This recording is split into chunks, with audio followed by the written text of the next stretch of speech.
Okay, let's look at example 3.5. In example 3.5, we have a cube with side length A, and there's a force P acting at point F. So the first part A is determine the moment of P about A. Okay, so what do we have moment? Moment is simply R cross F, right? So what is R? R is from A to the point of application, which is F, right? And so that is going to be A I minus A J and 0 in the K direction. Okay? And F is what? Well, F is a magnitude P times the unit vector in the direction that it's going. So what is that unit vector? That is going to be uh, 0 I. There's nothing in the x direction. It's going to go plus A in the j direction, and it's going to go minus a in the k direction, but that's not a unit vector, so we need to divide through by its magnitude, which is the square of a squared plus a squared. So this ends up being, you can rewrite this as the a squared here is under 2a squared, a pulls out, and you end up with being p over square root of 2 times j minus k. Okay, so now we have a R and an F, and so the same moment is, and we're going to do the determinant. I, J, K. R is going to be A minus A and 0, and F is going to be 0 and P over square root 2 and minus P over square root 2. Okay, so we do that, and then you end up with I, and it's going to be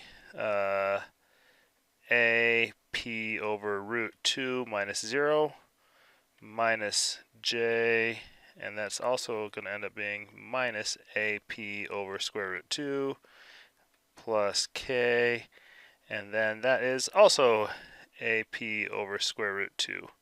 Okay, so therefore our moment vector can be written as, so I'm going to pull the AP out of square root 2, AP over root 2, and it ends up being I plus J plus K. So that is our answer for part A. Now part B, the moment of P about the edge AB. Well, what are we talking about here? So when this moment at point A has a vector and it goes in a certain direction, but we only want to consider the portion of that moment vector in the direction from A to B. So how do we do that? Well, we turn around and we say the moment at A dotted with lambda from A to B. But lambda from A to B is simply, so this is saying that's the moment at A dotted with, we know what that lambda is. That lambda is simply I, right? So we're going to dot that with I.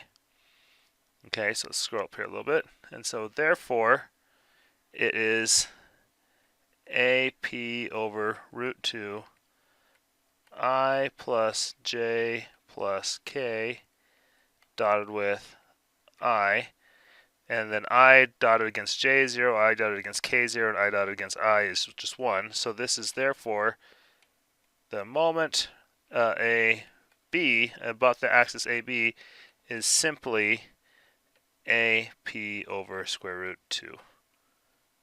So that's the answer for part B. Okay, part C, the moment about the diagonal AG of the cube. Well, it's the same idea, right?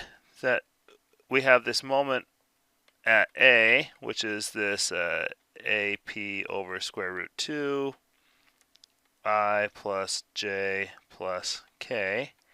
But this time we're going to dot it against the unit vector going from A down to G. So what is that unit vector? Well, let's just figure it out. We're going to dot this against, in that case, it's going to be coming here. It's going to be in the plus A I. It's going to be minus A in the J direction, right? And it's going to be minus A in the K direction. But again, to make it a unit vector, we got to divide by the magnitude of the whole thing, which is going to be A squared plus A squared plus A squared. Okay, so then we can say that it's AP over square root of 2 I plus j plus k dotted against, well, you can see the a squared is going to come out. It's going to be 1 over square root of 3 I minus j minus k. So this is going to be AP over square root of 6, and then you have I plus j plus k dotted against I minus j minus k. So that ends up being 1 minus 1 minus 1. So therefore, you say the moment from A to G, right, is going to be minus AP over square root of 6. Okay, does it make sense to have a negative moment? Sure. It just means that the vector, if you were to draw the vector, is going in the opposite direction of that. Okay, so that is part C. Now we need to look at part D. Part D is a little more interesting. It says determine the perpendicular distance between AG and FC. Okay, so we have this vector here, and there's some distance between this vector and this vector here. Well, in general, that's not necessarily a super easy problem, but what do we know about moments? Moments is r cross f, right?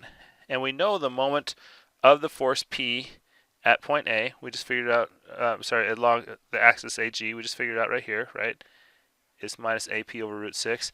But what's the other thing that we know? If we know the magnitude of the moment, so for D, we know the magnitude of the moment is simply force times distance, right?